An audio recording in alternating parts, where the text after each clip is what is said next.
Hello friends, in this video we shall talk about English of say। Actually आपने अक्सर देखा होगा कि किताबों में जो से की इंग्लिश होती है वो अलग अलग होती है। कहीं पर से के लिए विद लगाते हैं, कहीं वाई लगाते हैं, कहीं टू लगा हुआ है, कहीं फॉर, कहीं एल वाई, कहीं सिंस, कहीं फ्रॉम। तो ये है क्या? तो दोस्तों इस होच पोच की स्थिति को बिल्कुल आज ख़त्म कर देंगे और इस वीडियो को पूरा देखने के बाद आपका ये मैटर हमेशा के लिए सॉल्व हो जाएगा। तो okay, let's begin without wasting the time and we shall discuss one by one every preposition and everything will be cleared with the help of examples. First of all we shall talk about with, where to use with for say। तो say के लिए with कहाँ use करते हैं, example की मदद से समझते हैं दोस्तों। तो दोस्तों देखिए, तीन चीज़ों के बाद अगर हिंदी में से आता है, वो तीन चीज़ें क्या हैं? वेपन यानी कि औजार, सॉरी हथियार, और सेकेंड इज़ इंस्ट्रूमेंट यानी कि औजार, और थर्ड इज़ इमोशन यानी कि भाव। औजार यानी कि हथियार यानी कि जैसे कि तलवार से, चाकू से, या फिर इंस्ट्रूमेंट पेचकस से, आरी से, कुल्हाड़ी से, हथौड़े से। इमोशन गुस्से से, खुशी से, प्यार से, नफ़रत से, ये इमोशंस हैं। तो जब भी कभी इन तीनों के बाद में से आए तो दोस्तों ऐसी कंडीशन में आपको से के लिए विद लगाना है। अब देखिए कुछ एग्जांपल्स दे रखे हैं, देखते हैं। जैसे प्रशांत ने चाकू से, अब देखो दोस्तों से आ रहा है, लेकिन किसके बाद आ रहा है? चाकू के। और चाकू क्या है? एक वेपन है, वेपन का काम भी करता है। तो चाकू से सेब काटा। अब यहाँ से के लिए दोस्तों हम विद का यूज़ करेंगे।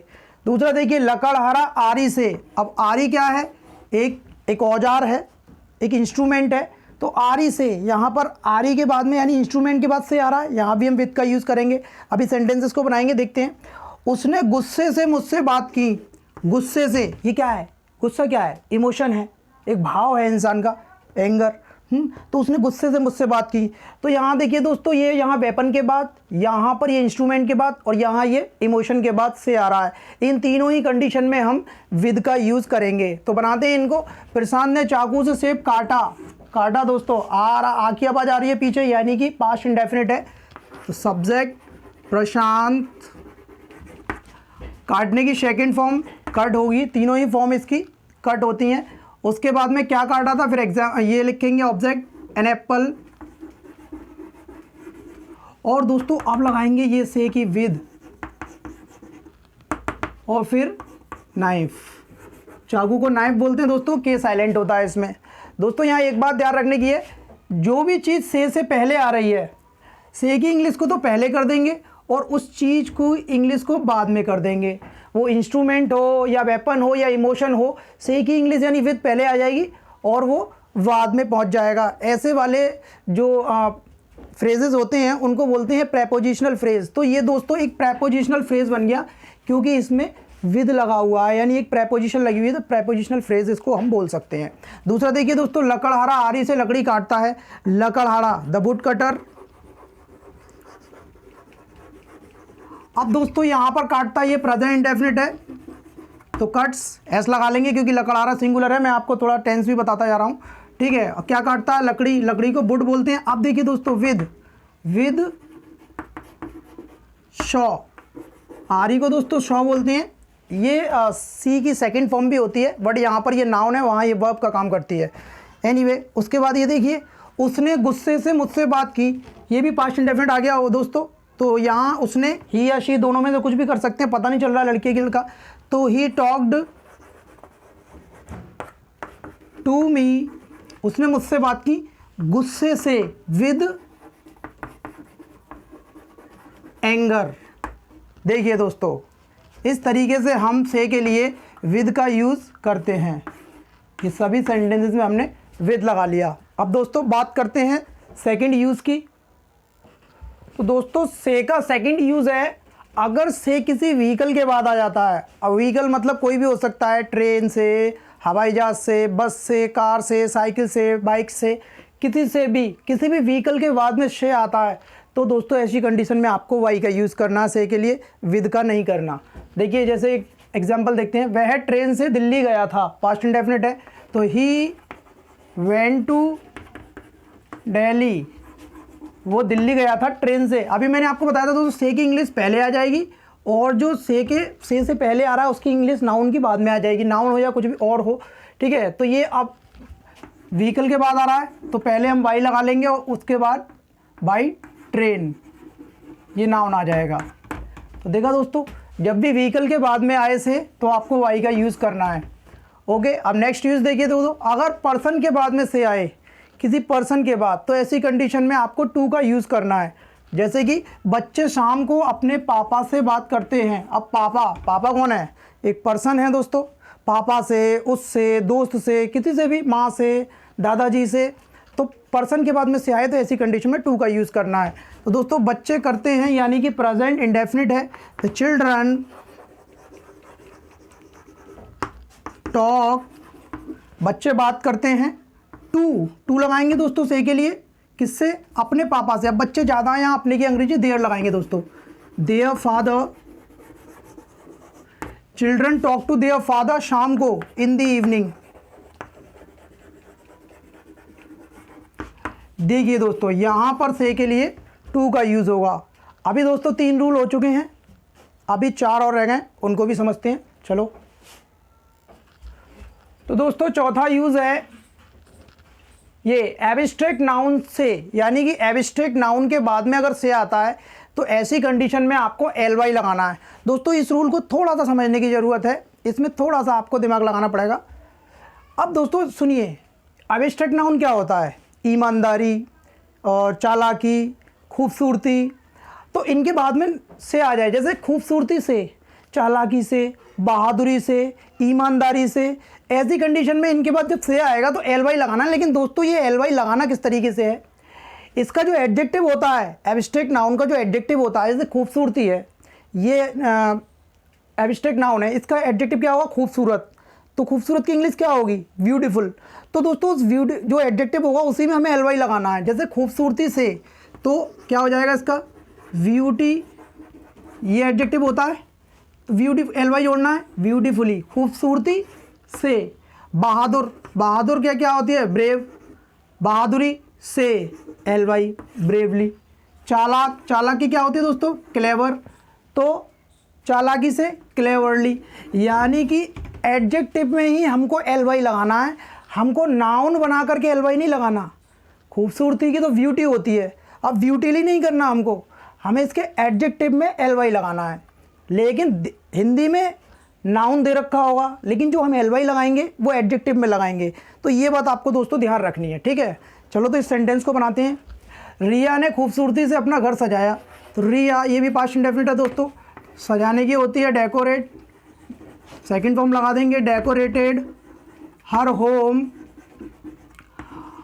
खूबसूरती से, तो ये आ जाएगा दोस्तों सबसे लास्ट में ब्यूटीफुली, ब्यूटीफुली। दोस्तों ये एक एडवर्ब है, दिखाई नहीं दे रहा आपको, इधर लिख देते हैं, इसको मान लीजिए ये लिखा हुआ है, ये हो गया, रिया डेकोरेटेड हर होम ब्यूटीफुली। तो दोस्तों इस तरीके से आप किसी भी सेंटेंस में अगर किसी एब्स्ट्रैक्ट नाउन के बाद से आता है तो उस एब्स्ट्रैक्ट नाउन के एडजेक्टिव में एल वाई लगा के आप इसकी इंग्लिश बना सकते हैं। चलो दोस्तों बात करते हैं आगे। तो दोस्तों देखिए से का नेक्स्ट यूज़ है, अब ये दोस्तों पीरियड ऑफ टाइम के बाद अगर आता है तो इसके लिए फॉर लगाएंगे, और पॉइंट ऑफ टाइम के बाद आता है तो इसके लिए सिंस लगाएंगे। अब ये period of time, point of time क्या होता है, इसमें भी बहुत कन्फ्यूज़न होता है स्टूडेंट्स को। लेकिन दोस्तों don't worry, because the motive of this channel is to clear every doubt of students. इस चैनल का उद्देश्य है दोस्तों डाउट क्लियर करना। आज के बाद आपको सिंस और फॉर में कोई दिक्कत नहीं रहेगी। देखिए किस तरीके से पीरियड ऑफ टाइम दोस्तों क्या होता है, पीरियड होता है 2 दिन, 4 दिन, 8 महीने, 10 दिन, 10 साल, 20 साल, 2 हफ्ते, कुछ देर, 5 मिनट, 10 मिनट, एक पीरियड दे रखा होगा। मैं 7 साल से अंग्रेजी पढ़ा रहा हूँ, 7 साल काउंट कर सकते हैं आप, 1 साल, 2 साल, 3 साल, 4 साल, 5 साल, 6 साल, 7 साल, ये 7 साल का एक पीरियड है। लेकिन दोस्तों पॉइंट ऑफ टाइम में पीरियड नहीं होता, एक पॉइंट दे रखा होता है। कोरोना 2019 से फैल रहा है, 2019 एक पॉइंट दे रखा है, पीरियड नहीं दिया, 2019 एक पॉइंट दे दिया। अभी आपको बात समझ में नहीं आई होगी। मैं अभी दोनों एग्जाम्पल बना के अभी दोबारा से समझाता हूँ, फिर आपकी समझ में आएगी बात। सबसे पहले इसको बनाते हैं। तो ये दोस्तों पीरियड ऑफ टाइम है 7 साल। इसके बाद से आ रहा है, यहाँ पर से के लिए फॉर का यूज़ करेंगे। तो I have been teaching English for 7 years. For 7 years मैं 7 साल से अंग्रेजी पढ़ा रहा हूँ। यहाँ पर दोस्तों 7 साल का पीरियड ऑफ टाइम है, और पीरियड ऑफ टाइम को दोस्तों हिंदी में बोलते हैं अनिश्चित समय, यानी कि ये निश्चित नहीं होता। 7 साल कौन से 7 साल पता नहीं। तो यहाँ पर से के लिए हम फॉर का यूज़ करते हैं। व्हाट पीरियड ऑफ टाइम जो होता है वो होता है हिंदी में निश्चित समय, यानी ये निश्चित होता है 2019। पीरियड ऑफ टाइम जो होता है दोस्तों वो बदल जाता है। अगर मैं इसी बात को 2022 में बोलूँगा तो मैं क्या बोलूँगा, मैं 8 साल से इंग्लिश पढ़ा रहा हूँ, यानी 7 की जगह 8 हो जाएगा।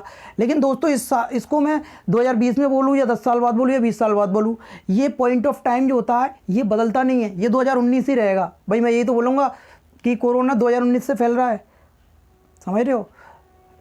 तो पॉइंट ऑफ टाइम जो होता है वो बदलता नहीं है, पीरियड ऑफ टाइम बदल जाता है। कोरोना हैज़ बीन स्प्रेडिंग, ये हो गया कोरोना फैल रहा है, अब से आ रहा है, लेकिन किसके बाद आ रहा है, पॉइंट ऑफ टाइम के बाद। तो यहाँ सिंस लगाएंगे, सिंस 2019, यानी 2019 से। अब दोस्तों इसमें एक बात और आप सोच रहे होंगे कि ये हैज़ बीन क्यों लगा रहे हैं, ये तो है आ रहा है रही है, इज एम आर क्यों नहीं लगा रहे। दोस्तों ये प्रेजेंट परफेक्ट कॉन्टिन्यूअस हैं। जब भी रहा है रही है के साथ में कोई टाइम दे रखा हो तो वो परफेक्ट कॉन्टिन्यूअस बन जाता है, और उनमें इज एम आर नहीं बल्कि has been, have been, had been, past का हो तो हैड बीन और फ्यूचर का हो तो will have been, shall have been का यूज़ करते हैं। चलो दोस्तों खैर ये तो हम टेंस की वीडियो में बताएंगे। अब दोस्तों मैं आपको फिर से इसका क्लियर करता हूँ अंतर कि पॉइंट ऑफ टाइम और पीरियड ऑफ टाइम में क्या डिफरेंस है। देखिए दोस्तों बात को समझने की कोशिश कीजिए। ये है पीरियड ऑफ टाइम, यानी कि इसमें सिंस आएगा, से के लिए इसमें सिंस आएगा, और इसमें फॉर आएगा से के लिए। अब दोस्तों क्या डिफरेंस है इसमें, देखिए सुबह से, शाम से, रात से, दोपहर से, सोमवार से, कोई सा भी दिन हो, सोमवार से, मंगल से, बुध से, बृहस्पतिवार से, और जनवरी से, फरवरी से, कोई सा भी मंथ का नेम आ जाए, या फिर कोई भी टाइम आ जाए बजे वाला, 4 बजे, 6 बजे, 5 बजे से, 8 बजे से, 10 बजे से, या फिर कोई भी ईयर आ जाए 1995 से, 2001 से, 2002 से, 1988 से, कोई भी ईयर आ जाए। लेकिन दोस्तों इनमें पॉइंट नहीं दे रखा होता, ये सब पॉइंट है, इनमें पॉइंट नहीं होता, पीरियड दे रखा होता है। पीरियड देखिए 4 घंटे से, 4 घंटे का पीरियड दे रखा है, 1 2 3 4, 4 घंटे का पीरियड है। 5 दिन से, 1 2 3 4 5 दिन का पीरियड दे रखा है। 6 हफ्ते से, 1 2 3 4 6 वीक्स का पीरियड दे रखा है इसमें। 7 मंथ्स का पीरियड दे रखा है, 8 ईयर्स का पीरियड दे रखा है। ये सब पीरियड दे रखे हैं दोस्तों, पीरियड दे रखा होगा, इनमें कोई पीरियड नहीं होता। हाँ इनमें डिजिट आती है, इनमें सब में डिजिट होगी पीरियड वाली, लेकिन इनमें भी डिजिट होती है केवल इसमें और इसमें। तो ये आप एक्सेप्शनली याद रख सकते हैं कि जहाँ भी ईयर की बात आएगी, ईयर का नाम दे रखा होगा, और जहाँ भी बजे की बात आएगी तो वहाँ सिंस लगेगा। बाकी इनमें किसी में भी देखिए दोस्तों पीरियड नहीं है, कोई डिजिट नहीं है, जैसे इनमें डिजिट दे रखी है, ठीक है। तो पीरियड ऑफ टाइम में डिजिट दे रखी होती, ऐसे भी पहचान सकते हैं, और इनमें डिजिट नहीं होती। तो दोस्तों आई होप आपको अंतर क्लियर हुआ होगा, और अगर अब भी नहीं हुआ है दोस्तों तो आप कमेंट कीजिए, मैं आपको फिर से कोशिश करूँगा। तो दोस्तों अब बात करेंगे लास्ट रूल के बारे में। लास्ट है ये पॉइंट ऑफ टाइम के लिए दोस्तों, अगर पॉइंट ऑफ टाइम के बाद से आता है तो फ्रॉम लगाते हैं। अब दिक्कत ये हो गई कि पॉइंट ऑफ टाइम के लिए तो सिंस भी लगाते हैं, अब तो कन्फ्यूज़न हो गया। कन्फ्यूज़न नहीं है दोस्तों, देखिए ये क्या लिखा हुआ है ब्रैकेट में, इन फ्यूचर। अगर बात फ्यूचर की हो, फ्यूचर में, तो हम फ्रॉम लगाएंगे। और इसके 2 यूज़ होते हैं, अगर पॉइंट ऑफ टाइम फ्यूचर में शो हो रहा है उसके बाद से आ रहा है तो फ्रॉम लगाएंगे। इसके अलावा दोस्तों अगर किसी प्लेस के बाद कोई भी जगह का नाम हो और उसके बाद से आ जाए तो भी हम फ्रॉम लगाएंगे। जैसे बाज़ार से, मुंबई से, दिल्ली से, आगरा से, घर से, स्कूल से, किसी भी जगह के नाम के बाद से आ जाए तो फ्रॉम लगाते हैं। तो पहले इसको समझ लेते हैं, फिर ये मैं आपको बताता हूँ कि ये है क्या मामला, ठीक है। तो दोस्तों देखिए वे दिल्ली से आ गए। अब देखिए दोस्तों ये क्या है, जगह है, दिल्ली जगह का नाम है ना, तो जगह से यानी प्लेस से, तो यहाँ पर फ्रॉम का यूज़ करेंगे हम। तो दे आ गए, केम, सेकंड फॉर्म लगाएंगे, पास्ट इंडेफिनिट है, फ्रॉम दिल्ली। तो देखा दोस्तों, यहाँ पर हम फ्रॉम लगाएंगे। अब दोस्तों इसको समझिए आप, फ्यूचर में क्या मतलब, अभी जो मैंने सेंटेंस बनाए थे, मैंने क्या लिखा था सिंस वाले सेंटेंस में, कोरोना 2019 से फैल रहा है। 2019 पहले बीत चुकी है दोस्तों, वो तब से फैल रहा है प्रेजेंट में अब तक, तो पीछे से यानी पास्ट से बात होती है उसमें सिंस वाले में, लेकिन इसमें पास्ट की बात नहीं हो रही। इसमें देखो नीरज सोमवार से पड़ेगा, सोमवार आने वाला है ना, उससे पड़ेगा नीरज, तो पीछे का कुछ नहीं है इसमें। और सिंस वाले में क्या होता है कि पास्ट से बात शुरू होती है, काम शुरू होता है और प्रेजेंट तक चलता रहता है। इसमें फ्यूचर में ही शुरू होगा वो काम। तो जब फ्यूचर में ही पॉइंट ऑफ टाइम का यूज़ किया जाए, ऐसी कंडीशन में से के लिए सिंस नहीं बल्कि फ्रॉम लगाते हैं। तो यहाँ पर नीरज विल, देखिए सेंटेंस ही फ्यूचर का है, विल आ रहा है, गा आ रहा है पीछे, विल स्टडी या फिर रीड भी लगा सकते हैं अगर वो किताब वगैरह पढ़ेगा तो, पर यहाँ स्टडी लगा देते हैं हम। और दोस्तों यहाँ पर फ्रॉम लगाएंगे, फ्रॉम मंडे। तो आई होप दोस्तों ये वीडियो आपके लिए बहुत ही यूज़फुल रहा होगा। तो मैं आपसे रिक्वेस्ट करूंगा दोस्तों कि इस वीडियो को आप ज़्यादा से ज़्यादा शेयर करें। वैसे जनरली मैं लाइक कमेंट शेयर वगैरह करने के लिए नहीं कहता, तो मैं कोई ख़ास वीडियो होती है तभी मैं कहता हूं। तो दोस्तों इस वीडियो को आप शेयर करें ज़्यादा से ज़्यादा, और लाइक कमेंट वगैरह ये आपकी मर्ज़ी है, करना चाहो तो कर देना। Okay, bye bye, take care.